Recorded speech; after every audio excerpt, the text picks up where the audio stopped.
Ghana are bombarded with noise on a daily basis. You get that at the lorry stations, home, church or mosque, at work, sometimes at entertainment centers as well. These high levels of noise pollution are responsible for serious ailments, including hearing impairment, hypertension, etc. Some people actually get very annoyed. Yesterday, Minister for Science, Technology and Innovation, Professor Kwabena Frimpong threw in a challenge to Muslim and Christian leaders to find innovative ways of undertaking their worship without disturbing their neighbors, or better still, the environment. He wants Muslim leaders to use WhatsApp, for example, to call their followers to worship. He did not spare Christians who also make noise during praise and worship sessions in some cases when they embark on all-night services. Have officials of the Environment Ministry here to clarify the issues for us and to let us understand how noise pollution is impacting the society. But first, let's get some reactions from Sheikh Musa Al-Hassan. He's an Imam in Nima. We are in the technology world, or let's say global village. You see, things are changing now. But we see our religion is based on principles, whereby one cannot do anything just like that unless we consult. And the consultation too, it has to coincide with what Quran and the Sunnah says, because these two are our sources of references in the religion. Therefore, before we could do anything, change anything or bring anything into being that was not found in the past years, then we have to meet and then have consultation, and then we agree on consensus. And consensus also is form of, this is how they call it, it's another form of getting proof or any evidence for the whatever you want to do. Therefore, this thing has come. It needs to be agreed upon consensus, on consensus before we can work with it. It has to be dealt with according to consultation. Because today, as we live, there are so many people who are not well vexed with modern technology. So, as a Muslim, he knows the adhan will be called through the microphone to invite him to the mosque. So therefore, if you said sending text message, and he doesn't have even a phone, let alone can read the message, so it will be very difficult. So if he says something of that sort is in the system, not why to disturb the world, let's say the world, then, as I said earlier, we have to meet, sit down with our leaders. Because though I am also a leader, but there are leaders upon leaders. Have to sit down, make consultations, we consult the Quran and the tradition of the Prophet Muhammad sallallahu alaihi wasallam, and then, well, if it will be possible, it could be done. But it will be very difficult anyway. But there is something that we say always, that there is nothing that cannot be done. That's an Imam there. Some of the residents in Nima, in the Nima community, also share their thoughts on the matter. We are in democracy. Everyone has the right to express his view. If he has said so, fine, that is his view. How many minutes at least? It's not more than 1 minute call.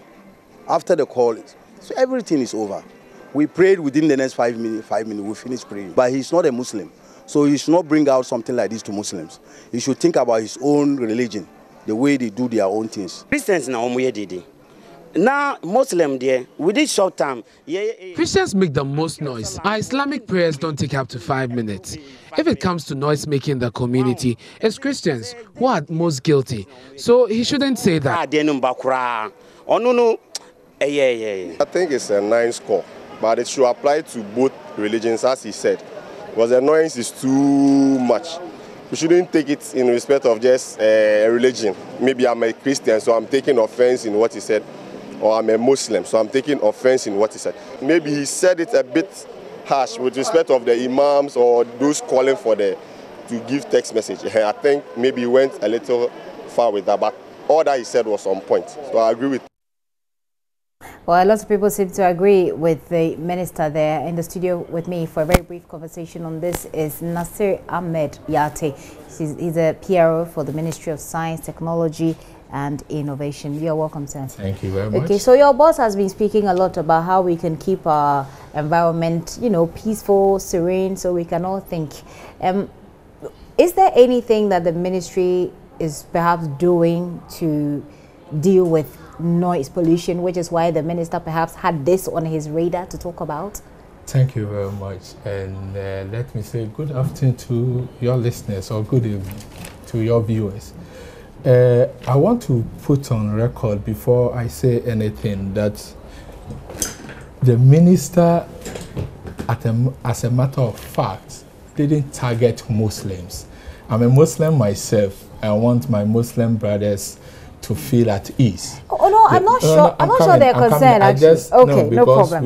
We've read a lot of feedback from the Muslim community, and we think that it's important to let them know that the ministry is not targeting Muslims. Okay. The minister gave a general advice to Ghanaians. He said almost all our activities that we undertake as Ghanaians that produces noise. Go outside there. Someone selling cocoa is making noise. The trotro, the meat is making noise. What is noise? Noise is any sound that is unwanted. So you want to basically clarify. You want to basically clarify that the minister is not targeting Muslims as people who make noise. No, not at all. Okay, but what he's basically saying is that, and I'm trying to get you, if I get you, then I'm sure that my viewers get you. What he's basically trying to do is to admonish all Ghanaians to be mindful of how we make noise. Exactly. To be mindful of our neighbors when we're making noise. Exactly. That in all our endeavors, we should ensure that we minimize noise making to the barest minimum. And so, in fact, in his address, he made an example of someone selling record label, cassettes. We call it locally a cassette. Now, why should you put a loudspeaker on the street and be playing music and disturb everybody because you want to sell a tape, a cassette, or a song? And said, at least Christians should also try to minimize the noise they make to the worshippers within the church. And of course, to our Muslim brothers, he said that if we can find other innovative ways of calling Muslims for prayer, it would be ideal. Okay. So the issue is that noise has a great effect on our being. In fact, we all know that sleeping is very important for our well-being. And especially at night, if you are sleeping and there are disturbances, whether people are worshiping and singing or calling for prayer. It could be quite a nuisance. Yes. So is the ministry interested in perhaps some sort of stakeholder meeting or stakeholder conversation, like meeting these people that, make noise, or people that you can, because for people who sell, it will be difficult for you to target them perhaps, but maybe for churches, for mosques, you'll be able to get in touch with them and have a conversation about how they can, because it sounds quite innovative. Use WhatsApp instead of making the usual, even though as a matter of culture it might be difficult for people to just move away from their usual practice.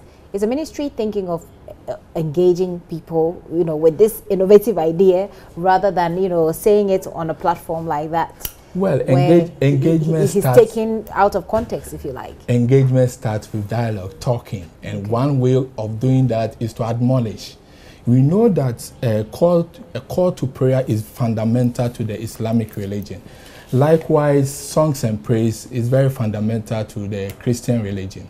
All we are saying is that, look, let's do it with some level of modesty. We should minimize the noise, and not only the religious bodies, but in all our daily activities. If you are having entertainment, you should make sure that even people in their own room, you are in a room alone. You should minimize and then you are playing music and your next neighbor is hearing that. So that is what we are saying. Let's try as much as possible as a people, and not Muslim, as a people, to minimize the level of noise that we make. And it is very good for our health and well-being. All right, Mr. Yate, thank you very much for coming. Thank you very much. Even though we don't have a lot of time for this matter, Nasir Ahmed Yate is the head of PR with the Ministry of Environment, Science, Technology and Innovations. They're clarifying what his boss said earlier. Thank you for coming once again.